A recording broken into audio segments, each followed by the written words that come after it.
His arm moved before I finished my sentence, and I want you to hold that detail close, because everything that came after it grew from that single fact. My name is Maya Reyes. I was 17 years old when Earth was awarded its first scholarship seat at the Galactic Cooperative Academy, and I was the human chosen to fill it. One seat, one student, per academic cycle, for our entire species. The selection committee on Earth spent 8 months reviewing candidates before they chose me, and I spent most of the transit journey to Velshara Station wondering whether they had made the right choice. By the time I arrived, I was fairly certain they had made at minimum an interesting one. Velshara Station occupied the center of a neutral star system, 3 transit jumps from Earth's nearest relay point. It was so large it generated its own gravity and its own weather, and from a distance it looked like a silver compass rose, each arm rotating at a slightly different rate to accommodate a slightly different body mass. Up close, it was the kind of enormous that pressed on your chest and made your brain run very quiet. The first time I walked out of the transit pod and into the main hub, I stood still for about 4 seconds without realizing I had stopped moving. A station worker from a species I did not yet recognize moved around me without comment. I picked up my bag and kept going. The academy occupied the upper 3 rings. 23 species sent students here. Some of them came from civilizations 6,000 years older than recorded human history. Some came from cultures where the concept of individual opinion was considered an early developmental phase, something mature societies eventually grew out of in favor of collective reasoning. Every single one of them had full membership in the Galactic Cooperative. Humanity had a trial membership with an annual review. I found the other detail on my second day. I opened my student file out of genuine curiosity, scrolled to the classification section, and read 2 words that I have not forgotten since: feral admission. Printed in clean, official script, right beneath my name, as though it were simply a filing category and not a considered statement about what the institution thought of the species it had cautiously allowed through its doors. I stared at it for a long time, then I went to class. Lena Ward found me on day 3. She had held the scholarship seat during the previous cycle. She was from Leeds, spoke 4 languages including 2 alien ones fluently, and had a quality about her that I recognized the moment I saw her, that specific, hard-won steadiness you develop when you have been the only person of your kind in a room long enough that you stop waiting to be accepted and start focusing entirely on what you came to do. She sat across from me in the station cafeteria and placed a warm cup in front of me without asking. She had clearly been watching for me. "You have seen the file," she said. "Feral admission," I said. "The Kethavar classification. In the system since Earth's application was approved. I spent 2 weeks trying to have it removed. The administrative office told me it was a neutral categorization." She paused. I told them that neutral categorizations do not typically include the word feral. They told me I was applying human emotional context to a non-human linguistic framework. "And that was the end of the conversation," I said. "That was the end of every conversation I tried to have about it." She told me about the Kethavar that afternoon, and she told it carefully, the way you tell someone about something they need to understand precisely and without distortion. The founding species of the cooperative, the oldest continuous academic culture in this part of the galaxy, tall, gray-skinned and always masked, shaped ceramic and polymer, fitted to the face and sealed at the jaw. The masks regulated their breathing in non-native atmospheres, but they were far more than environmental equipment. They were status, they were history, they were identity made physical. A senior Kethavar's mask reflected their rank and lineage going back generations. To remove one without consent was considered an act so severe that it had no specific legal category in cooperative law, because the law had never needed to account for it. No one had ever done it. The possibility was not something the Kethavar carried as a concern, the same way you do not spend time worrying about something that has never, in the entire arc of your civilization, come close to happening. Lena told me about Veldrath last. She said the name the way you say the name of a weather system, not with fear exactly, but with the respect you give to something large and unpredictable. He was the senior instructor for xenobiological ethics, the longest-serving active faculty member in the Academy's history. His mask was elaborately carved, old gray ceramic with inlaid blue filaments that caught the light when he moved his head. He had been teaching here longer than most current students. Home governments had been in power. He struck a student last year, she said. A Tarathi across the hands. The Tarathi are prey-evolved, non-confrontational by nature and by culture. They don't escalate, they don't report.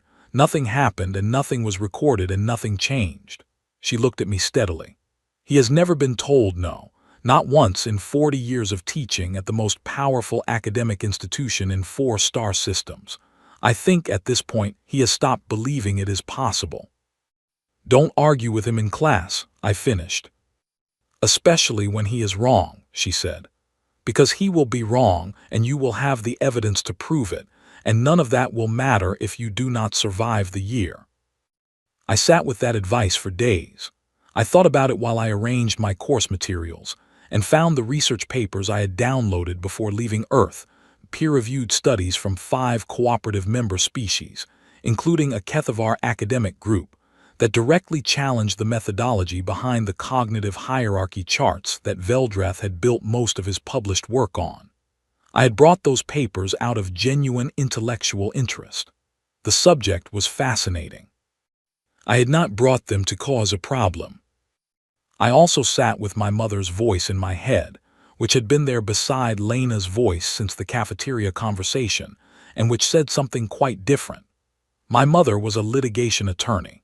She had spent 30 years presenting evidence that contradicted what powerful people wanted to be true, in rooms where powerful people sat and decided what was true. She had never once walked into such a room and left the evidence in her bag. I thought about both of these voices very carefully. Then I walked into Veldrath's classroom and took a seat in the 3rd row. He entered exactly on time, without acknowledging the students already seated. He activated the projection board and began lecturing in the measured, unhurried tone of someone who has given the same presentation many times and found nothing about it worth changing. He looked at me once during the first hour, one flat, comprehensive look that registered my presence without assigning it any particular value, and then moved on. An hour and 20 minutes into the lecture, the cognitive hierarchy chart appeared on the projection board. I had 3 papers in my notes that addressed its methodology specifically. 2 of them had been co-authored by Kethavar scientists who had formally submitted a revision request to the Cooperative Research Council the previous year. The chart was not settled science. It was contested science being presented as settled. And the difference between those 2 things is the kind of difference that shapes what students from 23 species carry into their careers and their cultures for the rest of their lives. My hand went up. He did not call on me. I held my hand up. He moved to a new slide. Around me, I was aware of the other students adjusting.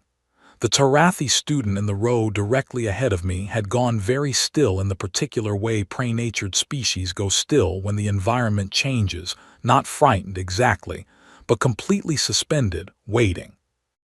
Near the back of the room, 2 Grakval students watched with the patient, focused attention of beings who have learned over centuries of interstellar commerce to read the exact moment before a situation changes direction. I held my hand up for 3 full minutes. Then I said his name. The room changed in a way that had nothing to do with the climate systems. Veldrath stopped mid-sentence. He did not turn around immediately. He let the silence sit there, 4 seconds, 5, 6, the kind of silence designed to make you feel the weight of what you have done. Designed to make you understand that you have stepped outside an agreed-upon boundary, and that the correct response is to step quietly back inside it. I breathed. I kept my hand up. He turned slowly. His blue filament mask caught the light, Every part of his posture communicated in a language that required no translation at all. You are very small, and you have made a very large mistake. The scoring methodology on this chart, I said, clearly and carefully, has been formally challenged by multiple research groups, including Kethavar scientists affiliated with the Veldrath Institute. I have the citations here, if you would like me to. His arm moved. He was already crossing the floor toward me before his arm lifted. That was the part I could not have anticipated, not the motion itself, but the pace of it, steady and certain, the stride of someone completing an action they have already decided on.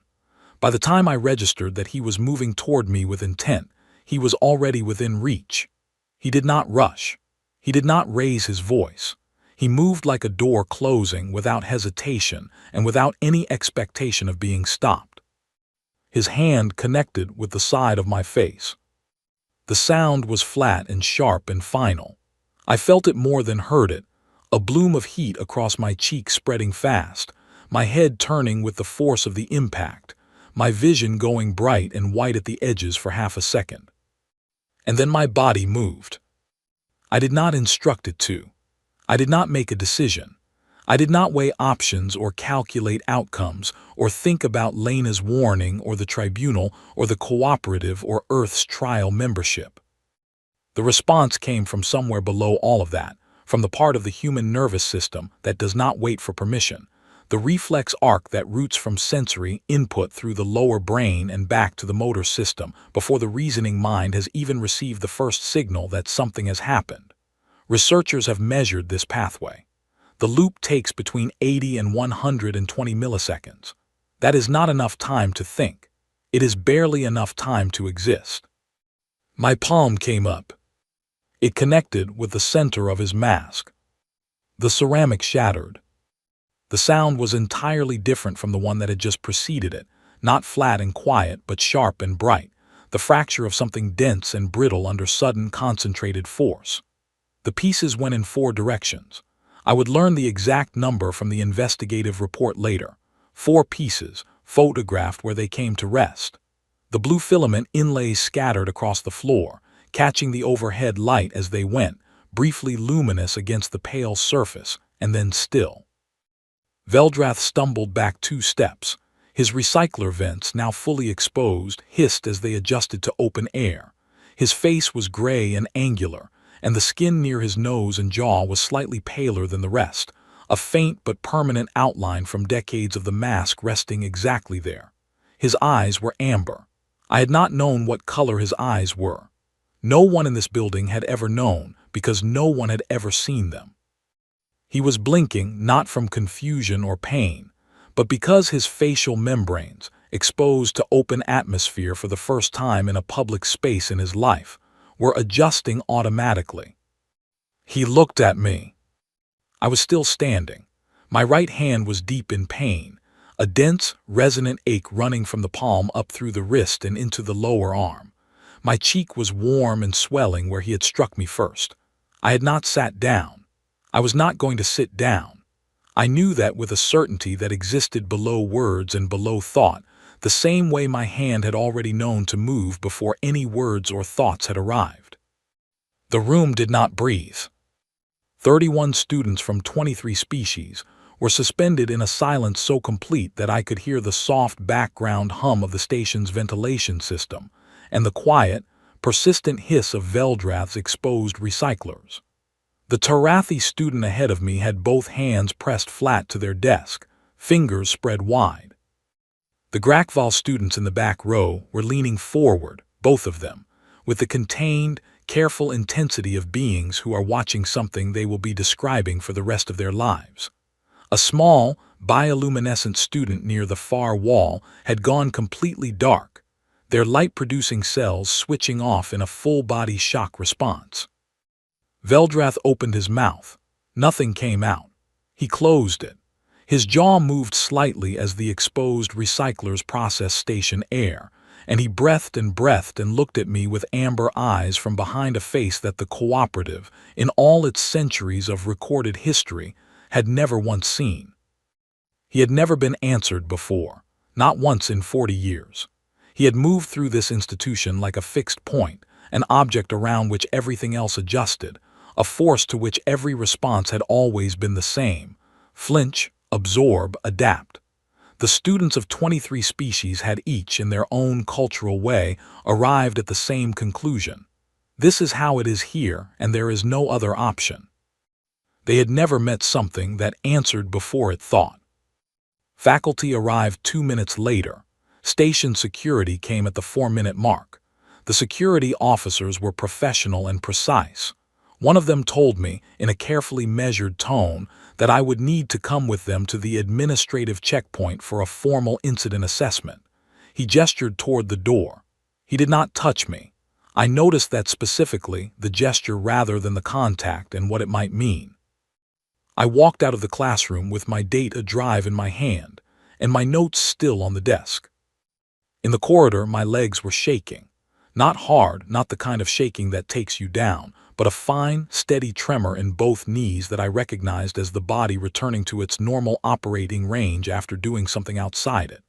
I breathed slowly and held my injured hand still against my side and kept walking. The corridor looked exactly the same as it always did. The same lighting, the same ambient station sounds, the same students from the between-session transit moving in practiced patterns. None of that had changed. Everything had changed. At the security checkpoint, a medic assessed my hand without being asked, which told me they had already been briefed. She confirmed a hairline fracture in the third metacarpal. She fitted a brace and administered something for the pain that softened the edges of my vision slightly. While I sat in the waiting area with my braced hand on my knee, I noticed the officer at the front desk watching his workstation screen at a particular angle. He became aware that I could see it and adjusted the screen away from me, but I had already seen enough. It was the classroom footage, already pulled, already under review. I was glad about that. I was also afraid of it. Both of those things were true at the same time, and I let them both be true. An hour after I sat down, Lena Ward appeared in the doorway of the waiting area. She looked at me for a long, careful moment, at the brace, at my face, at the way I was sitting with my back straight and my data drive on my knee. Then she came and sat beside me without speaking for a while. "He struck you first," she said finally, very quietly. "Yes." "And the recording caught the whole sequence." "Yes." She breathed out slowly, long and controlled. "Then this is not over," she said. "This is just beginning." She was exactly right. 3 hours after the incident, while I was still sitting in the security checkpoint, the Galactic Cooperative Academy called for a formal tribunal of academic conduct. That had happened exactly twice before in the Academy's history. Both times, it had involved acts of war between member species. The third time was for a 17-year-old human student with a fractured hand and a data drive full of research citations. Owen Clark arrived on Velshara Station the following morning. He was Earth's diplomatic liaison, stationed at the nearest cooperative relay point, and he had made a 3-hour transit at full speed to get here. He was tall and tired and moved like someone who had been carrying significant weight for a very long time and was simply accustomed to the load. He sat across from me in the holding suite they had assigned me, a small, clean room with a viewpoint window overlooking the lower ring's atmospheric dome, and folded his hands on the table and looked at me without any of the diplomatic softening I had expected. "Walk me through it," he said. I walked him through it. I gave him everything in order, from the raised hand to the citations to the strike to my response, and I gave it to him plainly because he was clearly someone who would find plainness more useful than framing. He listened without interruption. When I finished, he was quiet for a long moment. Then he said, "You understand what is at stake, not just for you." "I understand. Earth's trial membership, the annual review. If the tribunal returns a finding of feral instability against a human student, they will use it as the basis for a species-wide review." He looked at me directly. "I need you to hold that clearly in your mind when you stand in that chamber." I will. He studied me for a moment. Do you regret it? I thought about that honestly. I turned it over the way you turn a problem over when you want to give it a real answer rather than a convenient one. I thought about Veldrath's arm moving before I finished speaking. I thought about the 4 pieces of ceramic on the floor. I thought about the Tarathi student from the previous year, hands struck in a classroom, no complaint filed, no record kept, nothing changed, because no other response had ever existed. I regret the fracture in my hand, I said. I do not regret that it happened. Owen Clark looked at me for a long time. Then he nodded once, the way people nod when they have received an answer they expected but were hoping might be different. He unfolded his hands and opened his workstation. Then we work with what we have, he said, and what we have is the footage. The footage was the center of everything. Veldrath had submitted his official account that same afternoon. His version, a human student had become agitated during a standard academic lecture and had initiated unprovoked physical contact with a faculty member. Clean official script, filed with the tribunal pre-record, carrying the authority of 40 years of senior standing. The footage showed the opposite. Not a different interpretation, not a matter of perspective. The classroom cameras had captured every second in unambiguous sequence with time code verification. My raised hand, my spoken citation, the approach, the strike, and my response, all in the exact order they had occurred. The gap between his impact and my reflex was measurable. Everything was measurable. The tribunal sent individual interview requests to all 31 student witnesses that evening. I sat in my holding suite while the station's nighttime cycle ran outside my viewpoint window, and I thought about what it meant that 31 beings from 23 species had just been asked to describe what they had seen. Most of them came from cultures that did not confront authority directly. The Tarathi would find it very difficult. Several smaller species would weigh the social cost of their testimony against every other consideration. The 4 Kethavar students in the class faced the most complicated calculation of all, because testifying accurately meant testifying against the most senior faculty member in the institution. The cameras had no calculations to make. I recorded a personal log that night. I wrote, "I did not come here to change anything. I came here to learn. I still want that more than anything else I have wanted since I arrived on this station. But I keep returning to the Tarathi student from last year, and the year before, and every year before that, in every classroom where the same thing happened and no record was kept and nothing changed. I am not afraid of the tribunal. I am afraid of going home knowing the next human student will sit in the same seat and raise their hand, and the room will run the same way it always has, because nothing interrupted it. That is what I want them to think about, not just the 3 seconds, all 40 years of them." Lena visited me that evening. She brought food and company, and she let us not talk about the tribunal for a while. We talked about home instead. She talked about Leeds. I talked about Valencia and my mother and the particular quality of Saturday mornings there. And for about an hour the station felt slightly less like a place where everything was at stake and slightly more like a place where 2 people were having a late dinner and missing the same general category of things. Before she left, she told me something she had kept until that moment. 3 of the Grakval students who had been in the classroom had already submitted voluntary witness statements, within an hour of the incident, without being asked, before the tribunal had even been formally announced. She said the Grakval cultural framework around confrontation and response meant that what they had witnessed was not ambiguous to them at all. In their framework, she told me, there was a precise word for what Veldrath had done, a term that translated roughly as dominance display, the act of striking a person not as a correction, but as a demonstration of the assumption that no answer would come. And there was another word, she said, for the answer that came anyway. She did not give me the second word. She just nodded at me and left. I sat with that for a very long time. The Tribunal of Academic Conduct convened 6 days after the incident in the Academy's formal hearing chamber, at the center junction of the upper ring. It was a large, semicircular room with tiered observer seating and a central floor where speakers stood to address the panel.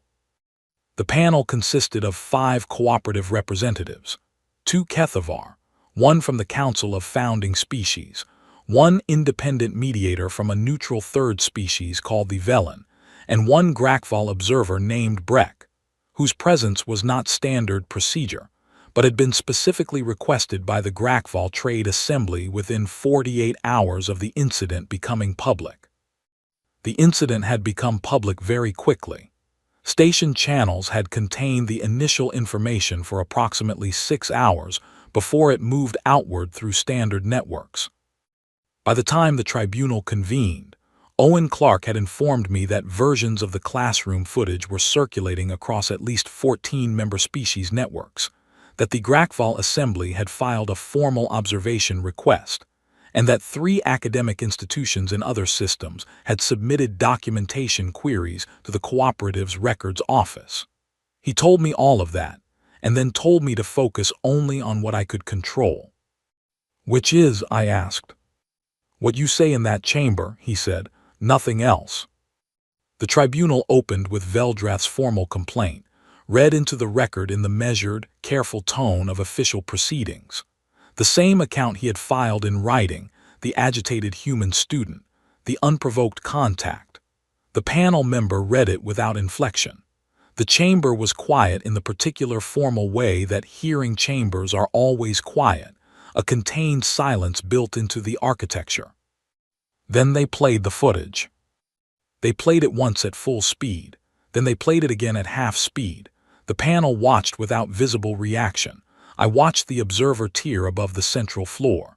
The Tarathi students from my class sat very still. The Grakval students watched with focused, unblinking attention. Lena Ward was near the back, hands folded on her knees, looking at the screen. Owen Clark was in the diplomatic liaison gallery. He did not look at me while the footage ran. He kept his eyes on the screen, and I noticed that his jaw was set in the particular way jaws set when a person is waiting for something they already know is true to be confirmed in a room that matters. When the footage ended the second time, the chamber held a quality of silence I had not experienced before. It was not the silence of confusion. It was not the silence of conflict. It was the silence of alignment, the specific quiet that fills a room when the evidence and the stated version of events are so clearly incompatible that the incompatibility does not need to be named aloud. The panel called witnesses. 22 of the 31 students submitted testimony. Of those 22, 11, independently, without coordination, from species with no cultural or diplomatic relationship to one another, noted in their account that Veldrath had struck me before I finished speaking. 8 noted they had not, in their entire time at the academy, seen a faculty member initiate physical contact with a student during an academic session. 3 of the 4 Kethavar students submitted written testimony rather than appearing in person, but all 3 confirmed the sequence of events as captured by the cameras without qualification. And then Breck, the Grakval observer who had not spoken once during the first 2 days of proceedings, requested the floor. He stood. He was broad and deliberate and moved with the economy of someone for whom every action is a considered choice. He addressed the panel in cooperative standard with the slight formal cadence of his species, and what he said next I have kept in my notes since that day and have read many times. Said, "The Grakval Assembly recognizes a distinction between 2 categories of physical confrontation in public space. The first is dominance display, the act of striking a person of lower standing without cause in the expectation that no answer will come. It does not require anger. It does not require hostility.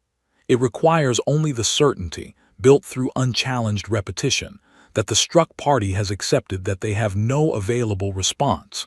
The second is recognition response. This is the struck party returning force before thought intervenes. In our framework, it is not aggression. It is not retaliation. It is the struck party's body communicating a fact that the dominant party had ceased to account for, that the struck party is also a person. He paused. We do not submit this as a legal argument. We submit it as a clarification of what this panel has viewed. The chamber was quiet for a long time after that. Owen Clark had offered to arrange legal representation for me. I had listened to the offer carefully and then told him I would speak for myself. He had studied me for a moment, clearly weighing arguments in his head, and then nodded and said 2 words: "Be exact." I stood on the central floor on the 3rd day of proceedings, and I was exact. The panel's recorded question concerned the nature and appropriateness of my response. I addressed it with the only framework I had brought from Earth that felt fully adequate to this moment: science, not apology, not appeal. Evidence, organized and presented clearly and without decoration, the way my mother had taught me by example over 30 years of watching her do exactly that in rooms where powerful people did not want to hear what she was about to say. I explained the human threat response pathway. I used the correct terminology: the amygdala's role in rapid sensory processing, the subcortical reflex arc that routes motor response without engaging the reasoning cortex, the documented measurement of this loop at between 80 and 120 milliseconds. I presented 3 independent studies, 2 from human researchers and 1 from a Velen team that had conducted comparative neurological research on threat responses across multiple species, and I projected the timing diagrams onto the chamber screen. Then I said, Instructor Veldrath did not give me time to choose. The pathway that produced my response travels faster than conscious thought. This is not a unique human trait. It is a documented biological function present in any organism that evolved in an environment that required rapid response to physical threat. The panel may argue proportionality. My nervous system could not have assessed proportionality in the time available, and no amount of training or intent alters a subcortical response pathway that operates below the level of any decision. This is in the literature, and I have submitted it to the record. I paused. I let that settle. The question before this tribunal is not why I responded. The footage makes the cause of my response clear. The question this tribunal has the authority to ask, and the obligation to ask, is why I was struck. I looked at the panel. I raised my hand. I cited peer-reviewed research. I was providing academic citations in an academic classroom.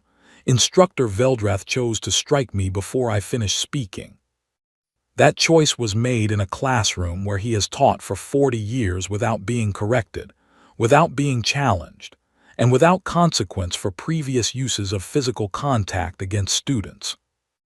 I stood still and steady on that floor, and I said, I did not come here to change anything.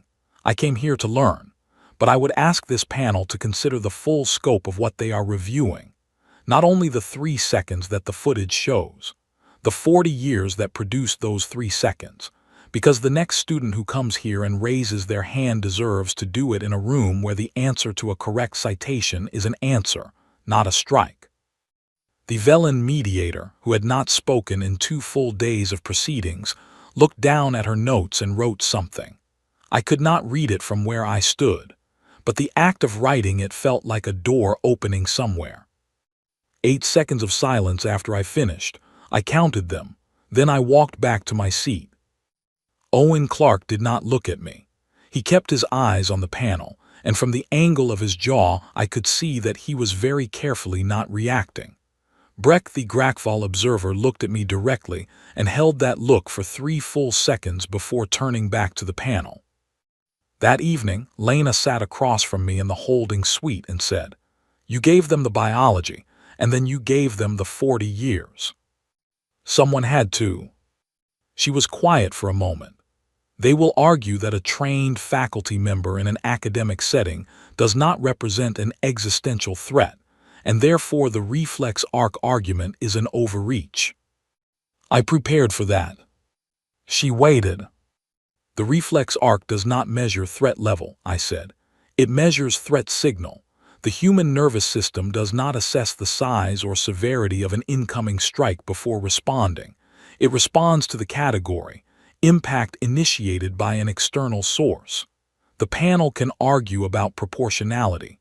My body could not have made that calculation in the time available. That is not opinion. That is biology, and it is in the literature I submitted, and it has been reviewed by the Velen mediator, who is one of 3 species in the cooperative with formal expertise in comparative neuroscience. Lena looked at me for a long moment. Then she said, quietly, "He has taught here for 40 years and nobody stopped him." Yes. And the next time a student raises their hand in that class, whatever this tribunal decides, that student needs the room to be different. Yes, I said, that is the whole point. The tribunal delivered its findings on the 8th day. Owen Clark came through the door of the holding suite, and I read the verdict in his posture before he said a single word. He was still tired. He had been tired every day since he arrived, but there was something different in the way he held himself. A slight shift in his shoulders, the posture of someone who has been carrying a very heavy thing and has just been told they may set it down. He sat across from me and said, "Veldrath has been censured." I let him continue. Stripped of senior faculty standing, the first Kethavar educator in the academies recorded history to receive a formal sanction. The panel found that his use of physical contact against a student constituted unlawful coercive force within an academic setting. He paused.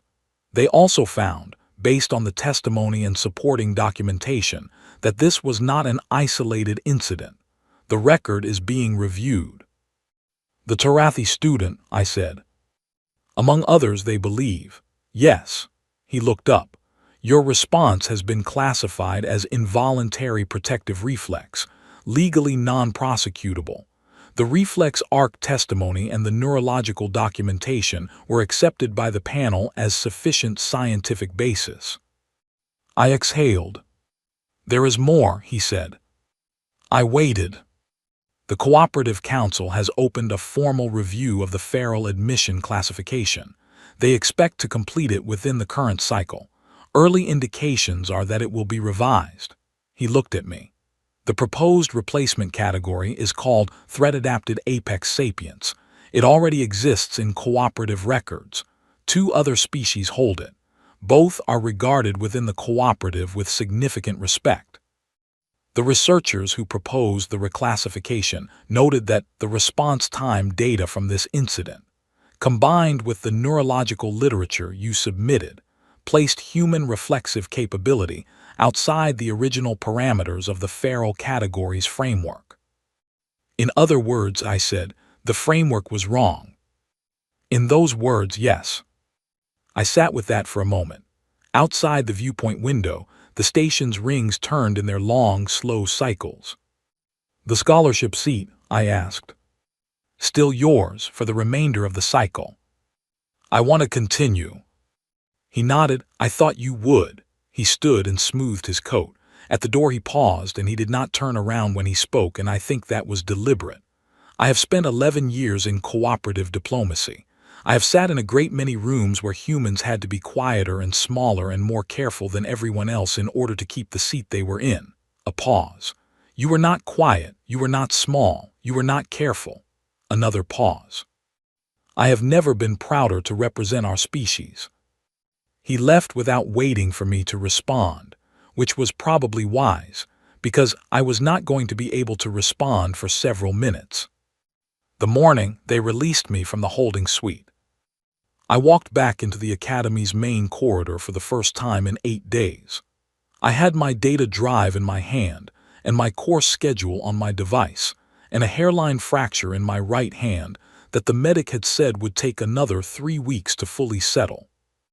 The corridor was busy with the morning class transition, students from a dozen species moving in the particular organized pattern that develops in any shared space where different types of bodies have learned to navigate around each other. I had walked this corridor before. It had always felt slightly hostile. The way unfamiliar spaces feel hostile when you know you are the only one of your kind in them and everyone else knows it too. It felt different now. I want to be careful about how I describe that, because different is not the same as welcoming, and I am not suggesting that 8 days and one tribunal had resolved something that had been building across the entire length of cooperative history. It had not. The Kethavar students I passed did not smile at me.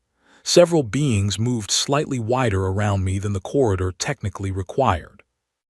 An administrative staffer I recognized glanced at my brace and then looked away quickly. None of that had vanished. But something had been calibrated. That is the most honest word for it.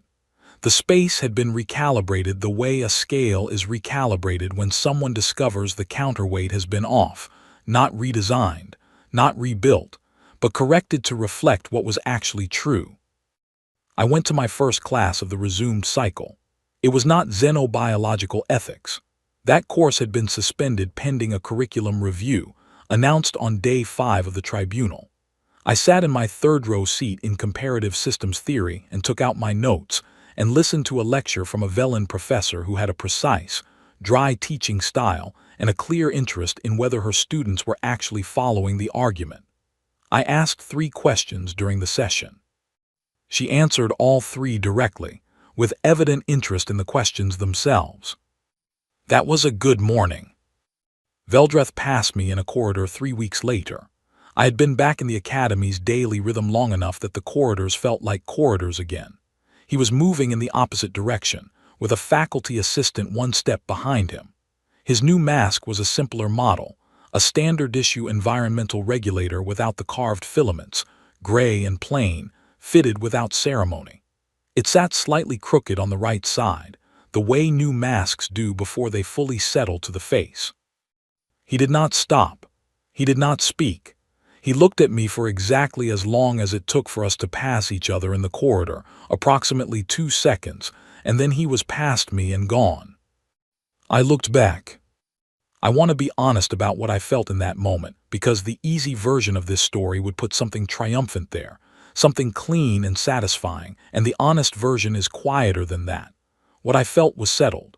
The specific feeling of having been in a situation where the truth was being actively overwritten, and having held the truth steady and clear until the room around it finally caught up. Not victory, not relief exactly. Settled. I kept walking. 6 weeks after the tribunal verdict, the Cooperative Council completed its review and formally reclassified humanities designation in the Academy's official records. The feral admission category was replaced in full. The notification arrived in my system the way administrative notifications always arrive, plain header, no ceremony, 1 more item in the daily digest. I read it twice. Then I forwarded it to my mother in Valencia with no message attached, because she would understand everything that needed to be understood about it from the document itself. She called me 4 hours later. We talked for a long time. 2 weeks after that, the Academy's Scholarship Committee sent a second notification. By decision of the Academic Council, the human scholarship seat would be formally named for the academic cycle in which the incident and tribunal had occurred. They asked whether I had any preference regarding the title. I asked them to keep the original one. They confirmed the following morning.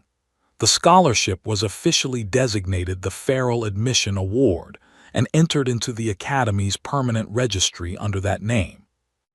I thought about that for a while. I thought about Lena Ward, who had spent 2 weeks trying to have those words removed from a system that did not see them as words at all. I thought about the Tarathi student whose name I had never learned, whose hands had been struck in a classroom, and who had filed no complaint because no category had existed for what happened to them. I thought about Owen Clark at the door, not turning around.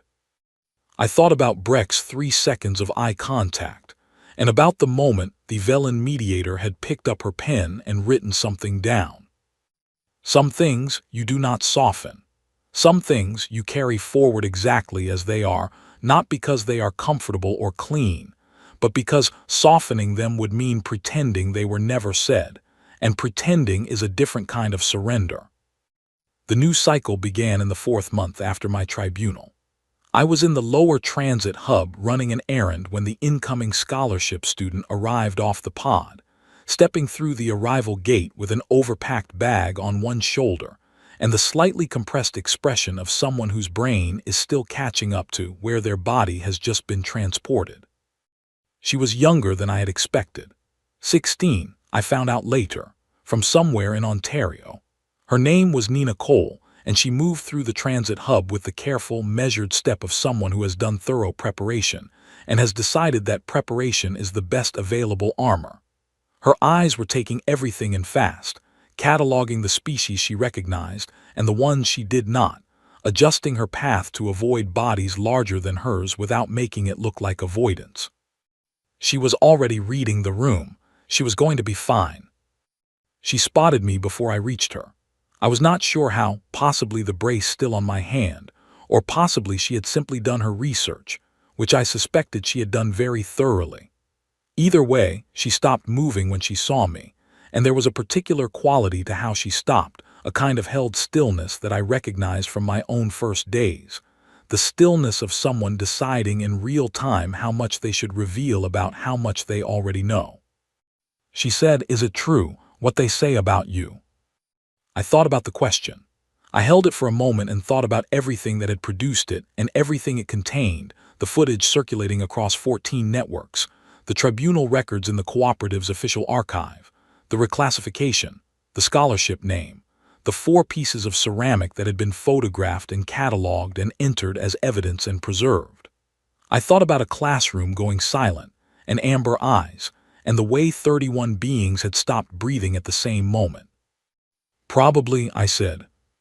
I reached over and lifted the strap of her bag from her shoulder before she could protest. It was very heavy. She had packed for every contingency, which told me something specific and good about who she was. "Come on," I said. "I will show you where the good seats are." She walked beside me through the transit hub and out into the station corridor, and behind us the pod bay continued its slow rotation, and somewhere in the upper rings the academy's classes were already in session, and Velshara turned in space the way it always had, carrying all of us, every species, every student, every version of the truth that had ever been brought here and asked to hold its own weight in a room that preferred it did not. It had held this time. I was going to make sure it knew how to hold the next time too. They named the scholarship after me in the official registry, and I gave them the title, and I did not explain it to anyone who asked, because anyone who had been paying attention already understood.